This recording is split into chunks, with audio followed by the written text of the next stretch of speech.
So this is all about choosing a market and then offering incredible value to them. I mean, we're not talking about any kind of slick deals or get rich quick. It's about finding that niche, finding out what is something that they really want, not just something that you think they need. I mean, this is the backwards process that we've talked about that a lot of businesses do. They come out with, oh, what would be so cool? Here's a great idea. And they go make a widget. And then they finally put it out to the market to see what they think or see if they'll buy. And then it falls flat because they never actually managed to ask the market what they wanted first. So we always advocate finding a need in the market, or more specifically, what a market wants, a want that they're aware of, and then finding a solution that fulfills that. And in doing that, you offer incredible value, and there's a value exchange for what you're offering. And in turn, you get money and attract a community to yourself as you build yourself up as an expert within that market. So choose the market first and then choose your product. Yeah, and this, I think it's much, much easier to offer that incredible value if you do have kind of the passion for the niche, which is why we kind of take that angle with all the stuff we teach, because it's so much harder. It would be so much harder for me to talk all about a diet patch that I maybe didn't even believe in if that ended up being my market. And I also wanted to mention about the choose the market first and then choose the product.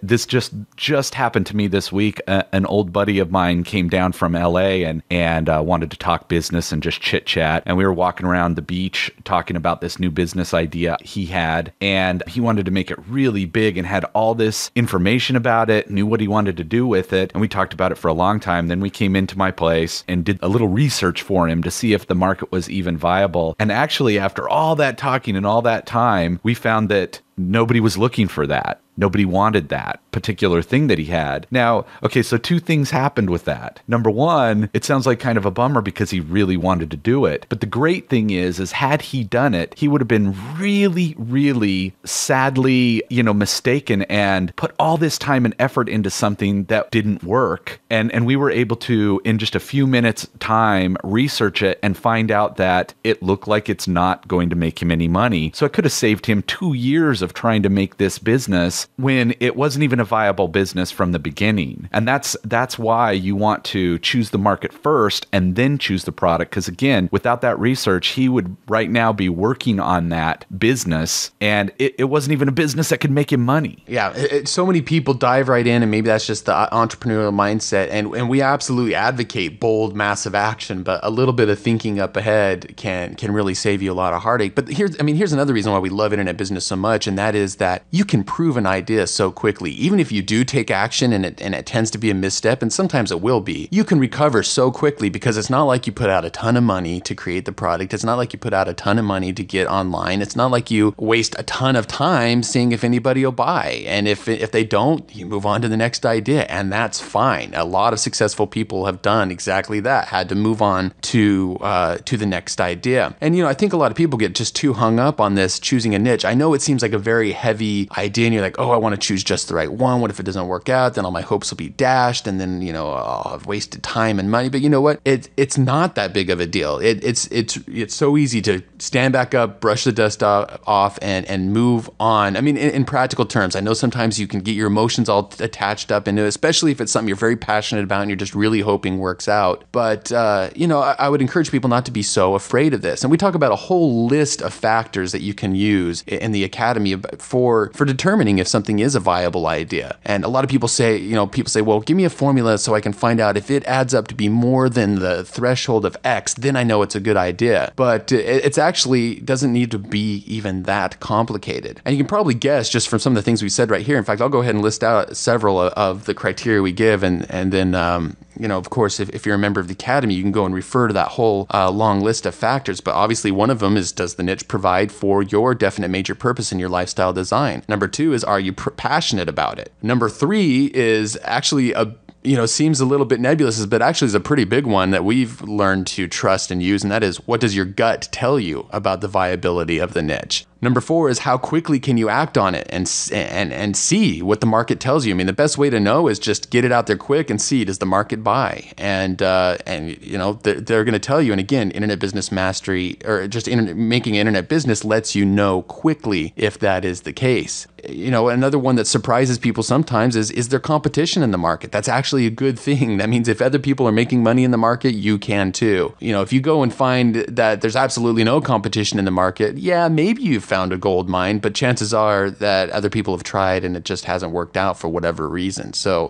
that's just a handful of the list of things, the factors you can consider. But, just diving in, doing some research at what people are searching for and looking for online, and you can find a lot of interesting information in this realm. So that's number 2, choosing a profitable niche. Number 1 was design your ultimate internet lifestyle. Number 2 is choose a profitable niche. All right, number 3, automate and streamline and outsource your business. Now, this one's in a little bit of a strange place because obviously you might be thinking, well, I don't have a business yet. How do I automate and outsource and streamline it? And really the reason we bring this up in the academy in the 3rd course is because we want people to be aware of the type of business they should be building. Because too many people dive in again, and next thing they know, they're a year or 2 down the road and they've just created a 12-hour a day job for themselves, and they're not achieving the lifestyle that they wanted because their business has taken over their lives. So the more you're aware of that, of how to avoid that right up front, the better chance you have of creating a business that is going to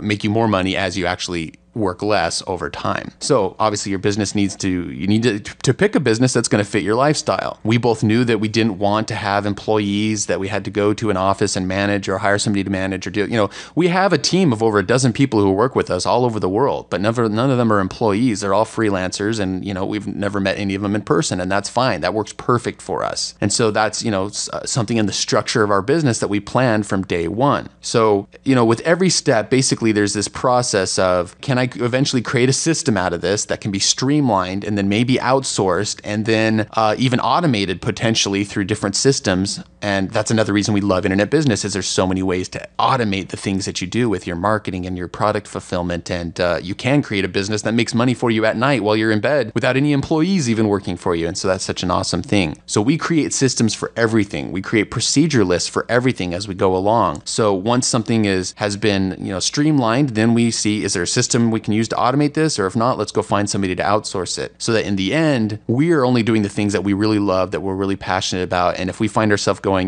I really shouldn't be doing this, I just don't enjoy it, we start thinking, as quickly as possible, we start thinking, who can we give this to? How can we hire somebody to take care of this for us? So that's why we bring up this automate, streamline, outsource, because this is the business philosophy that you should be thinking about right now. Yeah, just even this week in our little, we have a weekly meeting where we talk about all the business stuff and what we're doing this week. And it's becoming more and more a normal occurrence for us to go, what don't I like doing? And okay, that's 3 hours a week I put into something I don't like doing. What do I have to do to get it to be to a virtual assistant so I don't have to do it anymore? And I just so wish I had have even known or even trusted that this works when I started, because there are so many things I trudged through doing. I mean, I learned how to use Dreamweaver and HTML. Oh my gosh, I wish I didn't know any of those things.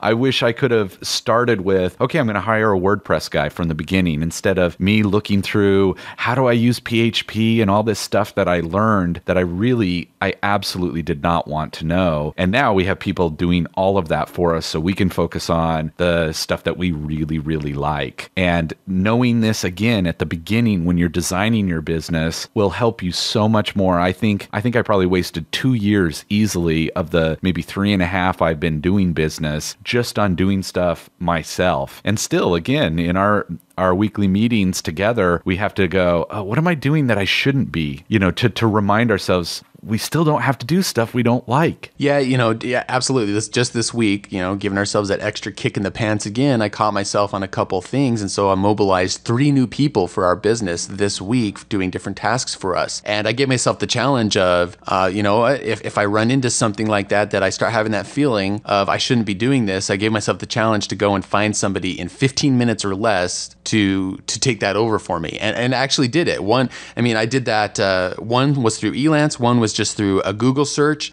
We've used Twitter before to find people. Sometimes it comes, somebody we mobilized to work on stuff for us this week came from a referral from a colleague. So, eventually you get to where you can add team members and even get rid of them if you have to very, very quickly. And that's the kind of state that you want to be in. So, it's all about building a team over time. And, this is probably going to consist of freelancers or virtual virtual assistants to help you run your business. And our team consists of at least a dozen different people. Not a single one of them is an employee, and I don't think we've met any of them in person actually either. We've chatted with them